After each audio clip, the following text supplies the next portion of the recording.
temps, comme ça nous met dans l'ambiance.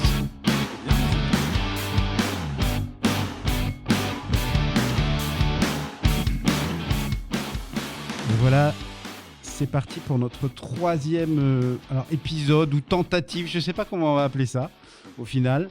On se découvre avec ce nouveau studio de podcast.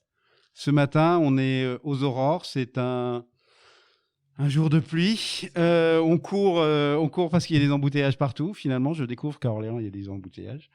Et je reçois ce matin Roger. Oui, bonjour. Oui. Bonjour Roger. Bonjour Pierre. On y va, on fait comme les vrais. Hein. Ça marche. Tout va bien ? Tout va bien, très bien. Un peu pluvieux ce matin, mais en forme. Ouais, ok. Rapproche-toi un petit peu, juste un petit peu du micro, comme ça le son sera plus clair. Ouais. Alors Roger, est-ce que tu veux bien déjà te présenter et puis nous expliquer un peu pourquoi tu es là ce matin ? Alors, je m'appelle Roger Carissot, je suis d'abord entrepreneur aujourd'hui et à travers mes petits voyages, toute ma vie, je dirais, en dehors de l'activité de mon entreprise, on voit des gens dans différents pays, dans différentes cultures, et on se dit, à un moment donné, arrivé à 50 ans, comment on peut tendre la main à d'autres personnes ? Oui. Dans les temps que nous avons actuellement, c'est encore plus vrai, de pouvoir aussi regarder les autres. Et cette approche de l'inclusion, puisqu'on va parler d'inclusion aujourd'hui, oui. C'est un thème qui m'est important. Et aussi le thème de transmettre comment créer l'entreprise, comment aider les jeunes entrepreneurs, ou moins jeunes d'ailleurs. C'est vraiment quelque chose que j'ai fait à titre... C'est pas réservé que aux jeunes. Absolument. Et j'ai fait ça à titre personnel pendant un certain nombre d'années. Je me suis dit, effectivement, comment mettre à profit, mes connaissances, mon expérience de l'entreprise à travers différents groupes étrangers et français pour lesquels j'ai travaillé, et de pouvoir apporter cette volonté de créer son entreprise. Voilà. Alors, la croisée des chemins s'est faite avec le CNAM, avec qui nous sommes partenaires aujourd'hui. Donc, je présente mon association, parce que j'ai fondé l'association qui s'appelle PEP France. Oui. PEP France pour Prison Entrepreneur Programme. Et notre partenaire aujourd'hui avec qui on est associé, c'est le CNAM. Pour quelle démarche ?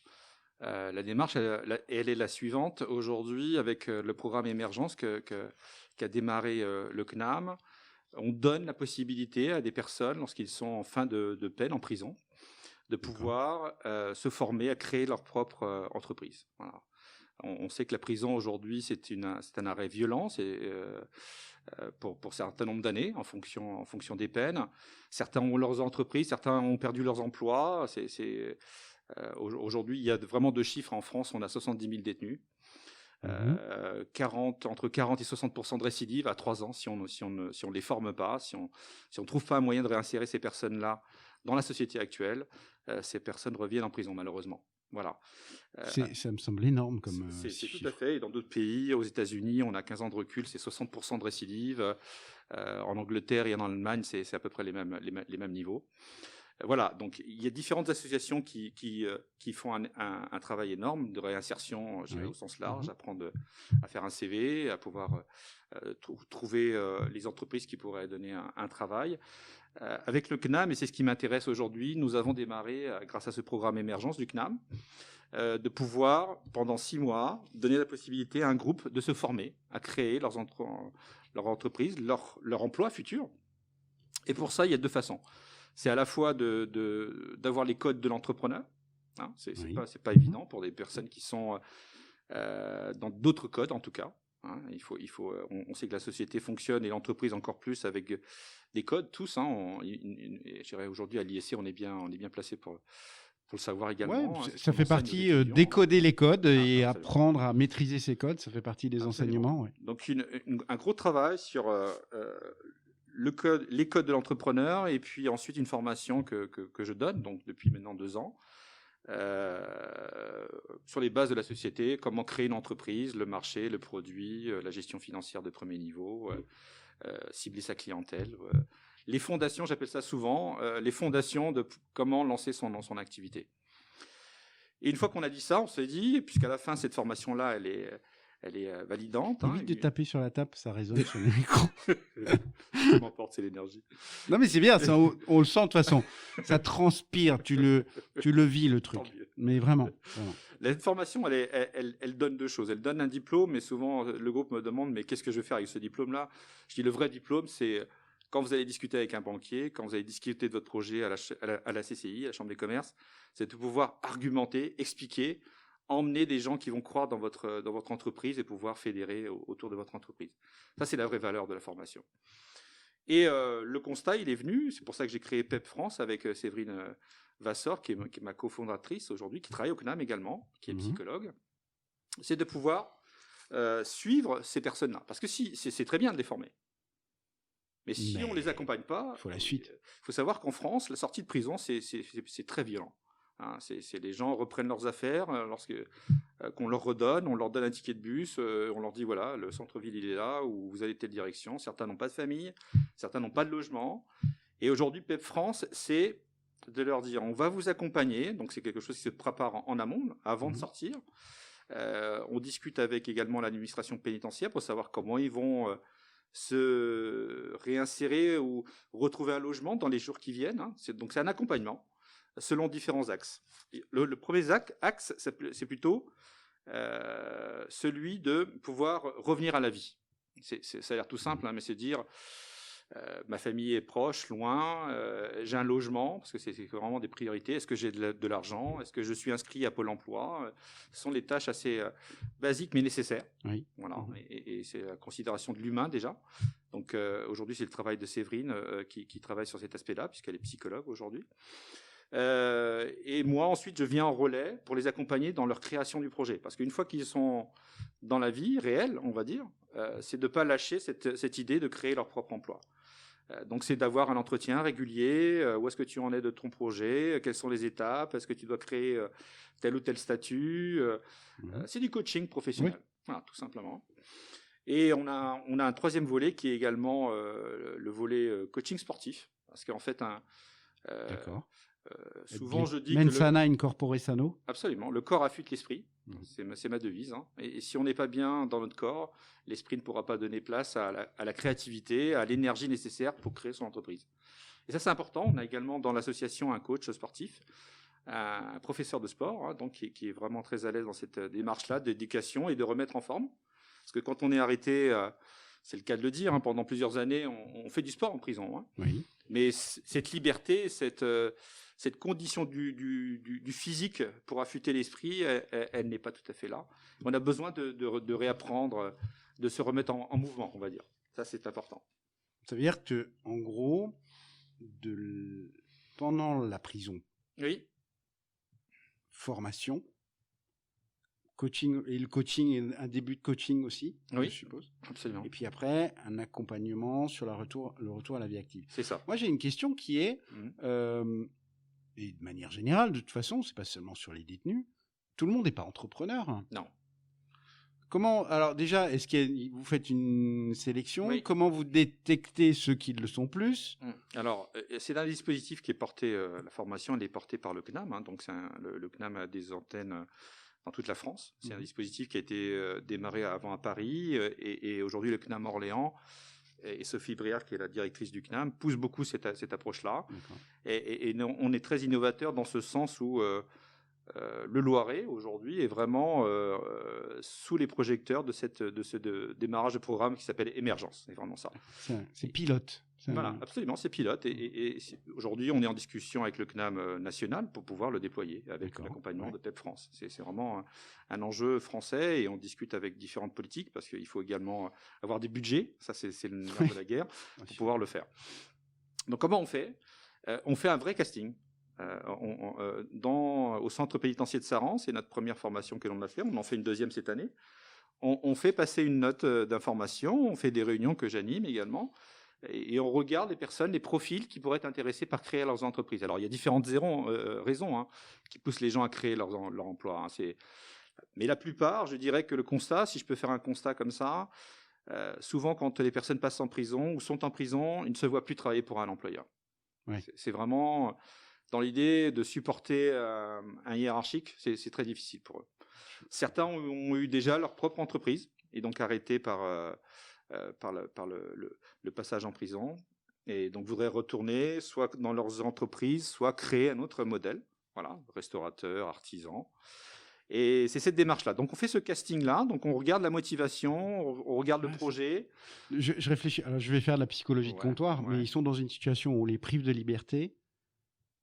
Et effectivement, retrouver un employeur ou un patron, ça prive quelque part de sa propre liberté, absolument, alors que l'entrepreneuriat est une projection vers la liberté, en fait. C'est pour certains, et je vais vous parler ensuite d'une autre formation qu'on va démarrer près de Châteauroux, à Saint-Maur, dans un centre pénitentiaire qui est de plus longue durée. Donc les personnes y sont pour une dizaine, quinzaine d'années, vingtaine d'années. D'accord. Ce sont des gens qui se projettent encore plus comme réinsertion dans la société, en créant leur propre entreprise. C'est encore plus flagrant pour eux. Oui.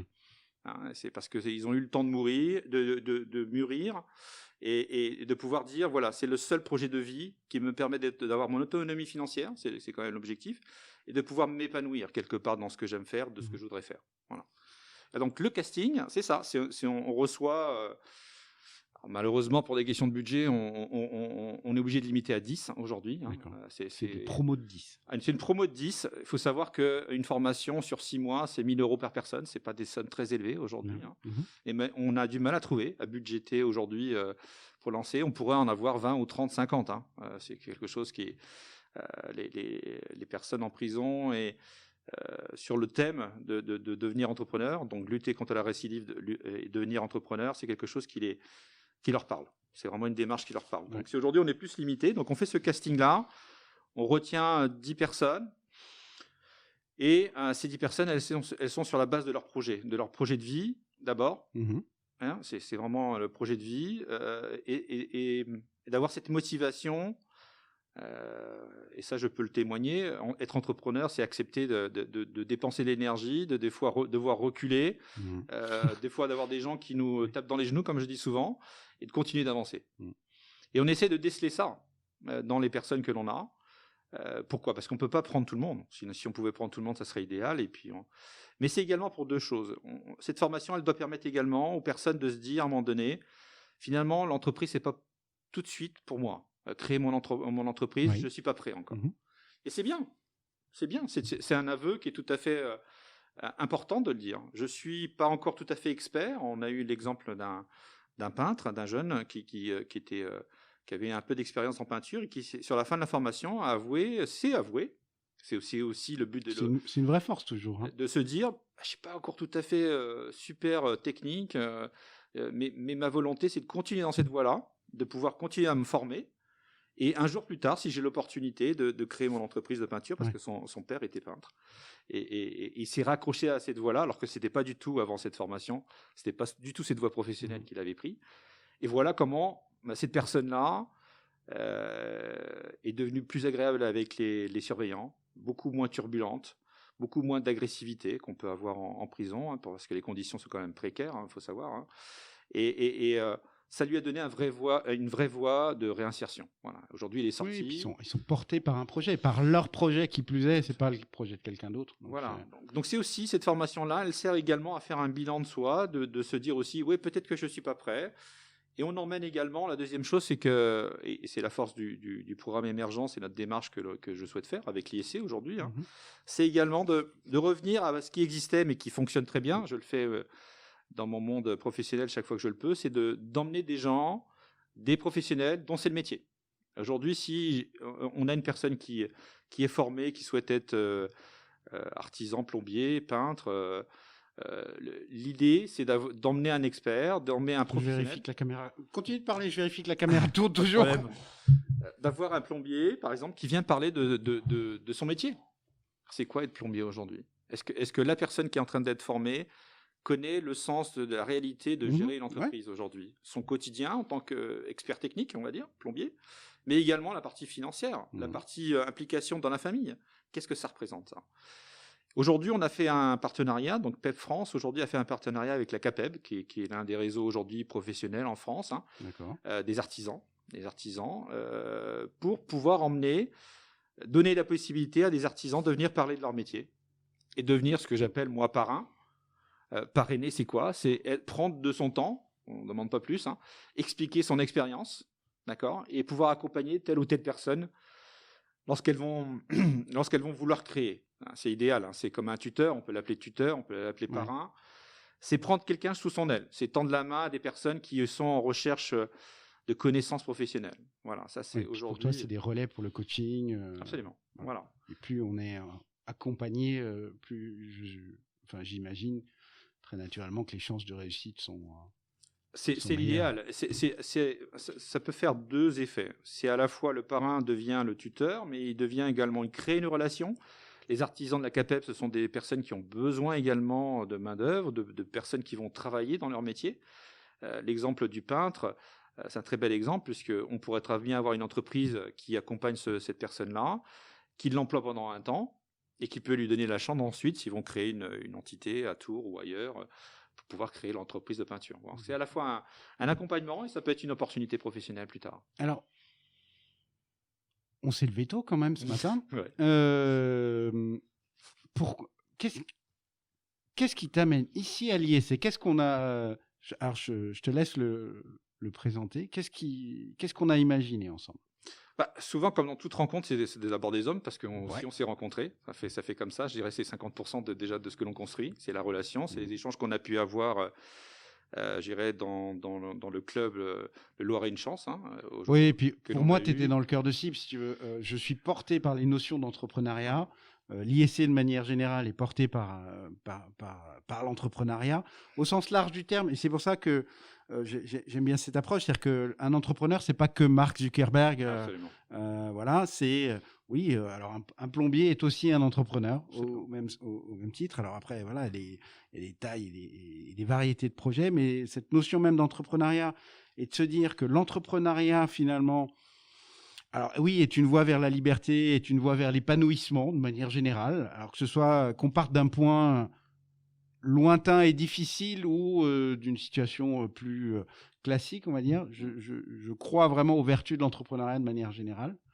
Donc voilà, la connexion ne pouvait que se faire. Absolument. Et c'est ça qui m'a poussé, je dirais, à construire ce partenariat, puisque aujourd'hui on parle d'un partenariat entre l'ISC et PEP France, dans cette démarche étudiante, mais c'est dans cette démarche d'inclusion. Parce qu'aujourd'hui, demander ou créer un projet avec les étudiants, c'est leur donner une possibilité, comme dans une entreprise, ils pourraient le faire, à défendre une cause, à créer le business model aujourd'hui. Ce que l'on va demander aux étudiants, c'est pouvoir également d'accompagner et d'aider PEP France, je dirais, à fédérer les entreprises, et pouvoir faire en sorte qu'elles les accompagnent par le parrainage, mais également par le fait de croire dans ce projet-là, et de devenir mécène quelque part, de pouvoir financer. Encore une fois, c'est 1 000 € pour une formation. Je dirais 1 000 € pour les tailles d'entreprise, ça peut être tout à fait accessible. C'est beaucoup, pas beaucoup. Voilà.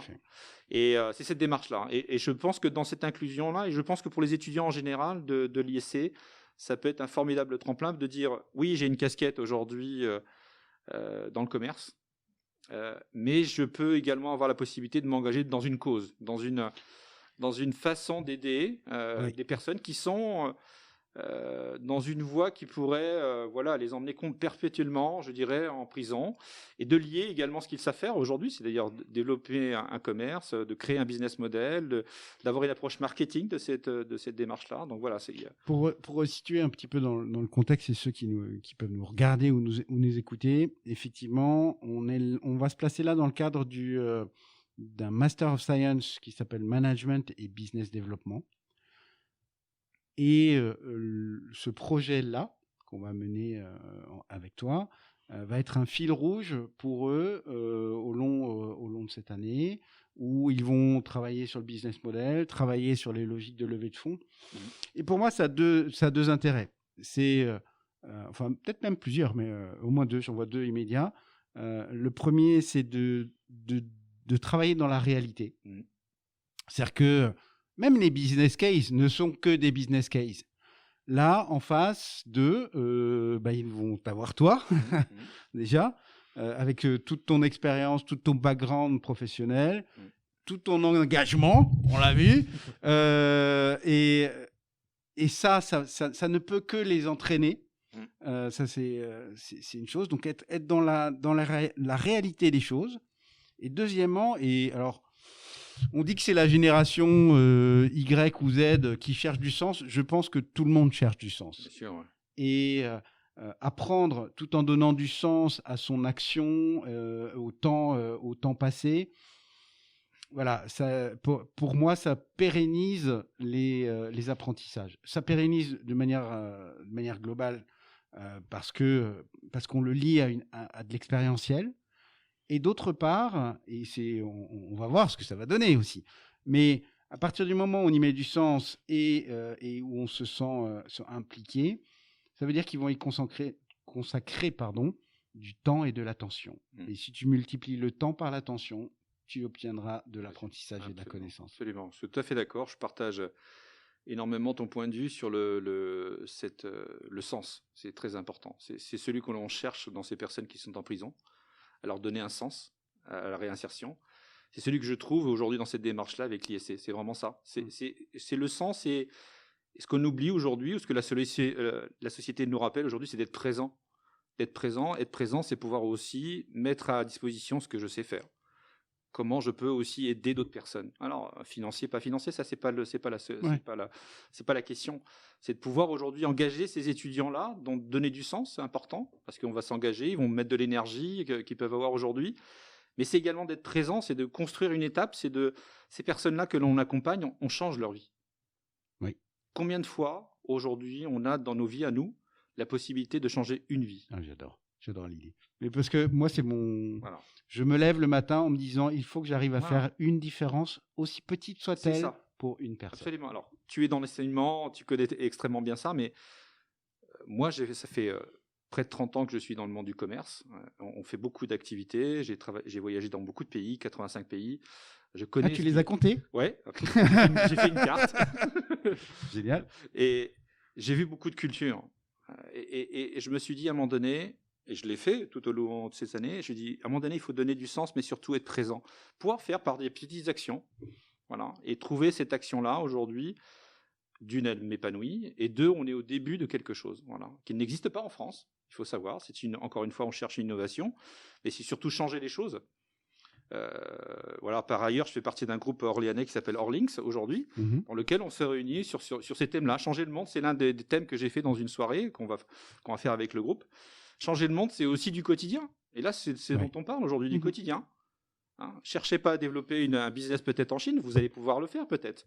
Mais aujourd'hui, on a des gens qui sortent de prison, et en France, si on fait rien, 40%, 60% de ces personnes-là, 6 sur 10, si on regarde en nombre, au bout de 3 ans, reviennent en prison.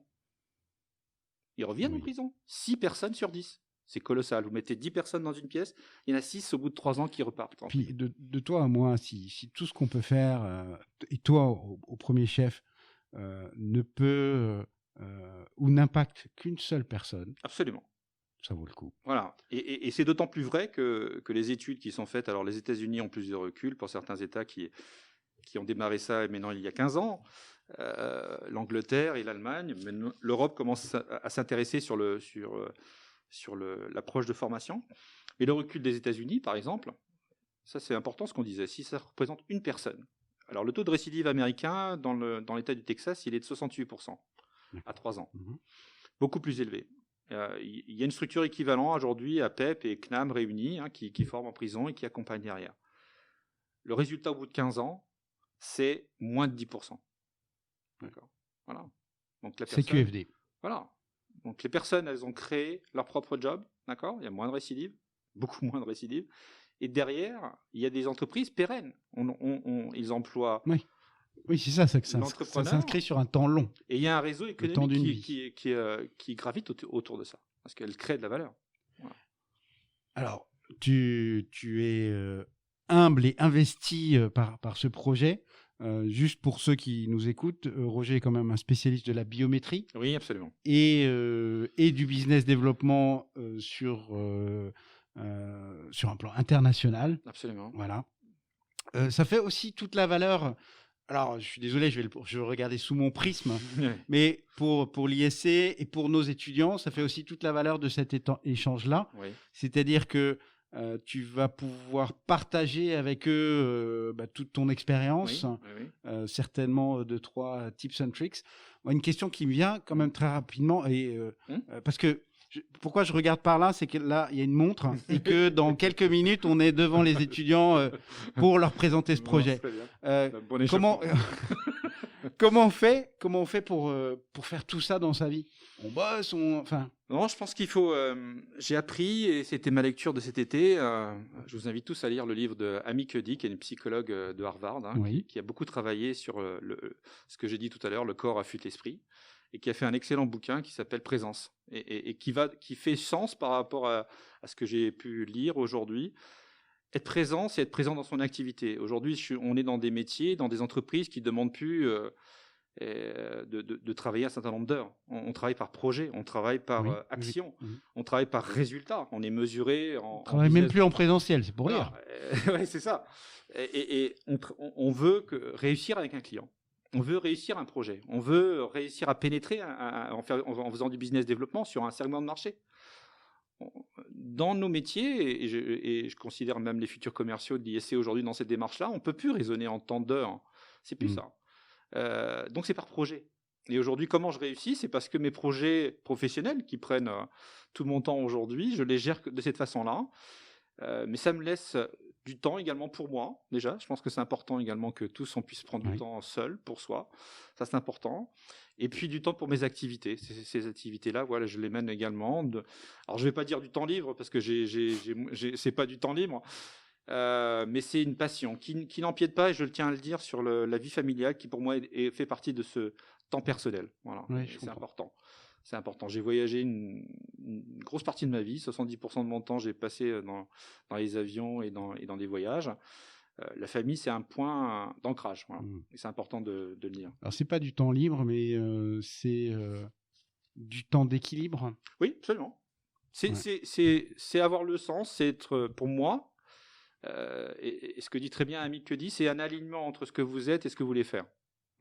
Et ça, c'est l'authenticité. J'essaie d'être authentique dans ce que j'aime faire, dans qui je suis, et comment je peux mettre aussi à disposition ce que je sais faire. Voilà, et comment je peux former. Ouais.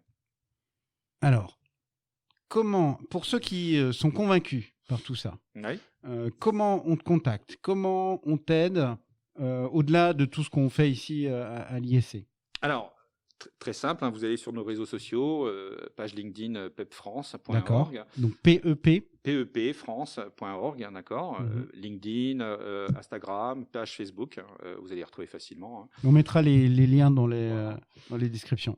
Et puis, voilà, donc vous pouvez nous contacter, soit directement, on a soit Séverine, soit moi nous allons répondre à vos messages, donc avec une grande volonté de pouvoir aussi expliquer. C'est une démarche que l'on fait beaucoup, très souvent, dans les clubs d'entreprise et en région. L'inclusion, ça passe aussi par cette dimension de créer une entreprise. Ouais. Alors, question, si une entreprise te fait un don, elle défiscalise derrière ou pas? Oui, absolument, ouais. Donc, vous avez compris, sortez l'échiquier. Ouais. Il est 9h moins 2.